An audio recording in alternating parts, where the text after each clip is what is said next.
Welcome to the Deep Dive. We take the research, the source material you share, and we try to boil it down into, well, the knowledge you need to stay ahead.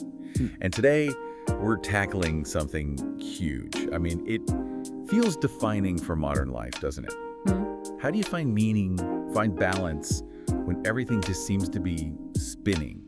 Globally, locally, it's a lot. It is a lot, and the sources you sent us, they really nail that feeling. They talk about perpetual volatility. Perpetual volatility, yeah. It means this constant pace of change, technology, society, the economy, you name it. It's just relentless. That's the word they use. Relentless. Okay, so it's not just a phase we're going through. Exactly. That phrase, perpetual volatility, it tells us this isn't some storm passing through. It's more like the new climate we live in. And realizing that, well, it means we need a totally different strategy, right?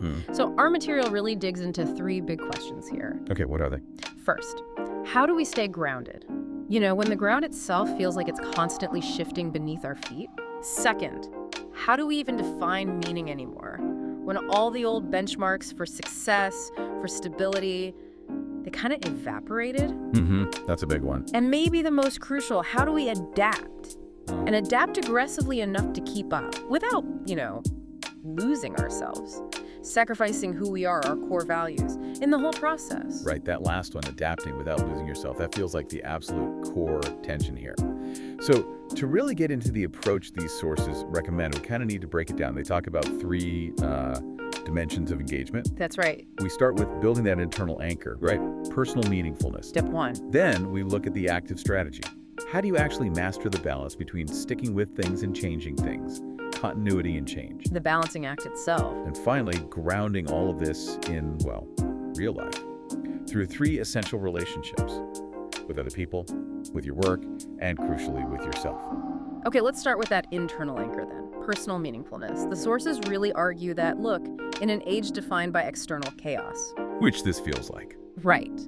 The single most resilient thing you have is your internal coherence, your sense of meaning. So if everything outside is constantly shifting, your job changes, politics is wild, the market's up and down. Meaningfulness is the thing that stays put. It's your fixed point. Okay, but meaning can sound so abstract, can it? What does the research actually say meaning is here? Is it just having a purpose?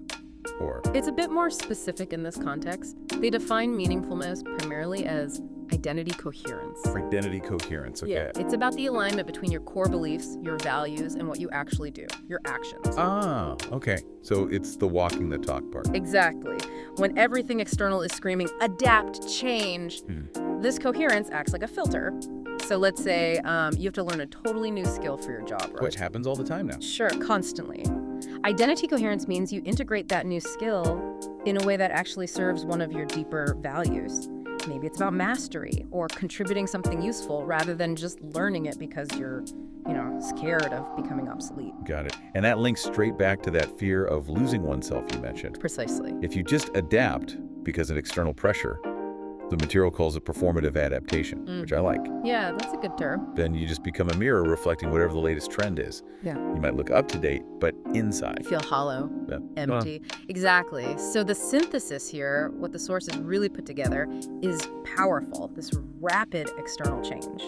It demands proactive internal value alignment. Proactive alignment, okay. If you haven't consciously figured out and decided this is what I stand for, then the world, believe me, will very quickly tell you what you should stand for. Right. And that feeling of being overwhelmed, unmoored, it often comes not just from the speed of change. No, it comes from lacking that internal structure, that meaningfulness to process the change through.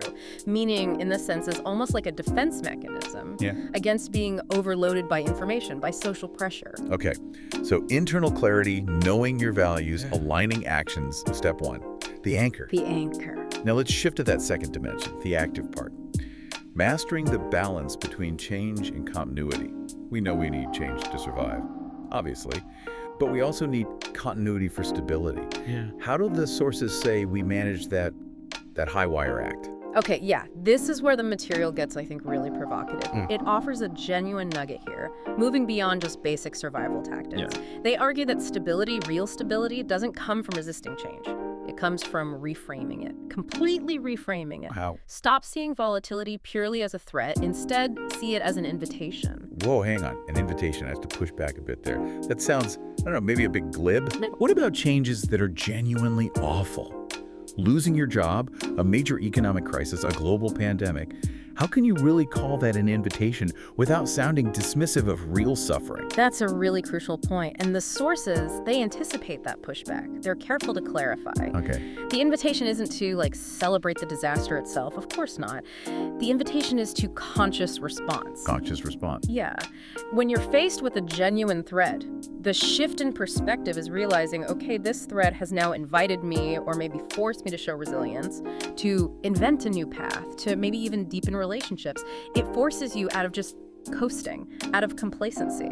Okay, that makes a lot more sense. It's not about liking the change, it's about how you choose to engage with it. Exactly. It's a shift from being just a passive victim of external forces To being an active designer of your internal response. You got it. That's the core idea. And the document, it really elaborates on what that active design looks like. Quite beautifully, actually. It says the invitation is an opportunity to deepen, grow, and craft the life you want to live. That phrase is key. That shift from just having a life that happens to you to actively crafting one, Yeah.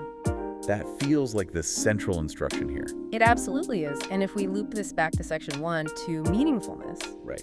it means adaptation isn't just changing your behavior reactively. It's an intentional act, a creative act even, built on the foundation of your personal meaning, your values.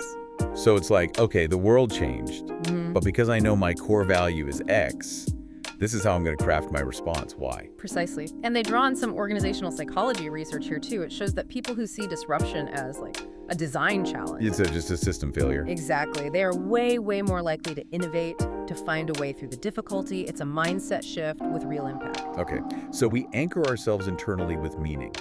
We proactively accept disruption as this invitation to conscious response. Now, let's get practical.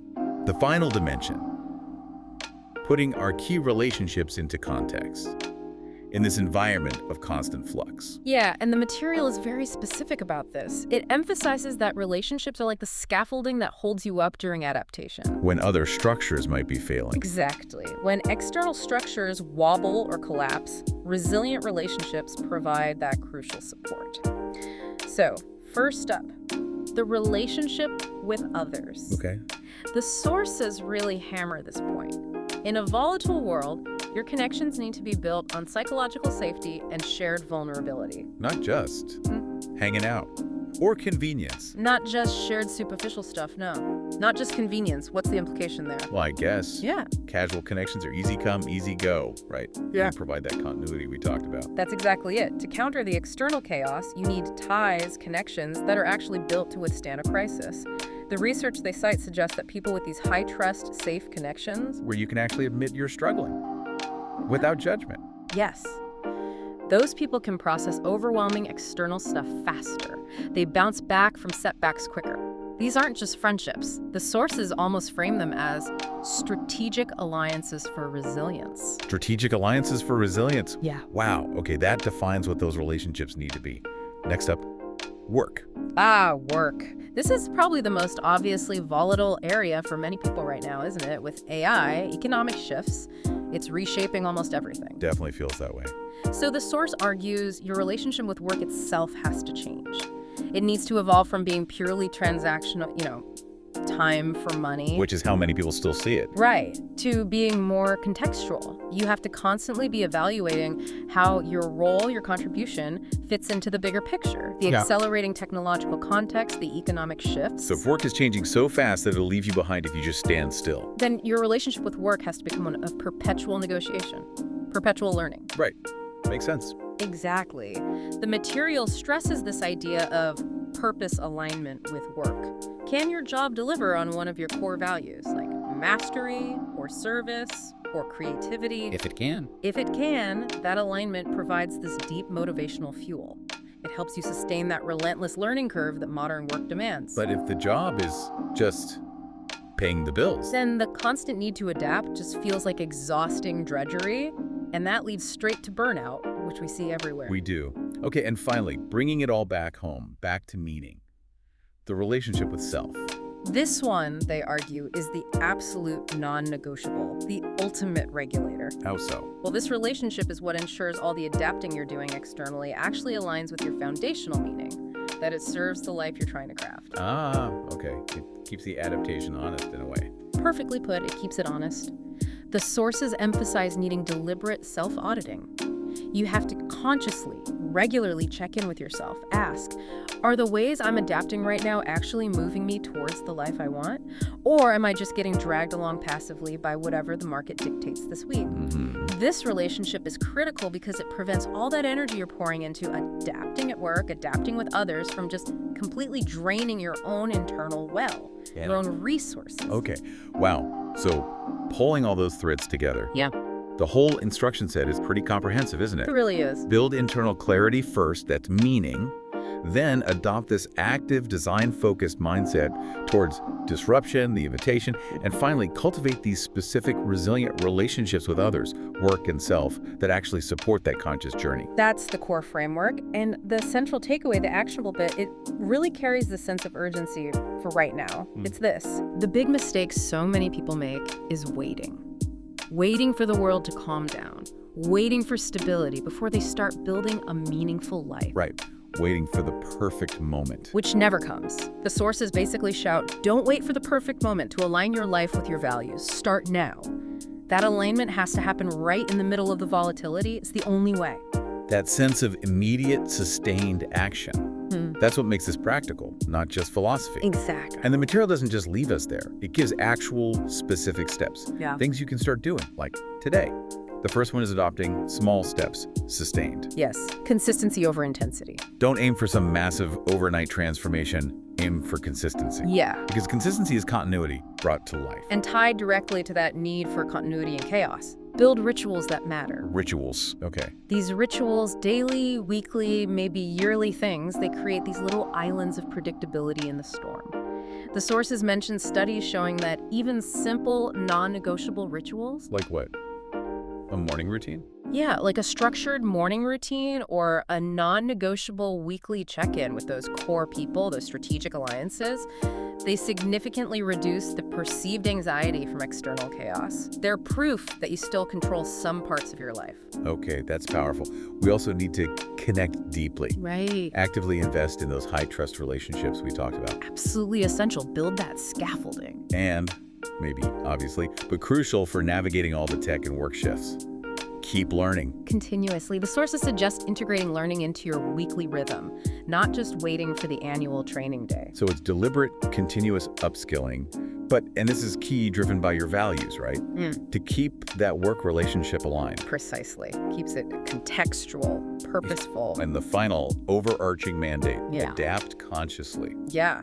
Engage with change intentionally. See it as that design challenge, not a defeat. That's how you reclaim your agency, your trajectory. You move from being a passenger reacting to turbulence, To being the pilot, actively charting a course through it. which I suppose brings us to a final thought, building on all this. Go for it. If the ultimate goal, really, is to craft a life you want to live, and we know now that crafting takes anchors, intentional design, resilient relationships. The whole scaffolding. What's the one piece of your scaffolding listening right now that you've maybe been neglecting? And thinking about those small, sustained steps. What's one tiny ritual you could introduce, maybe even this week, to start reinforcing it?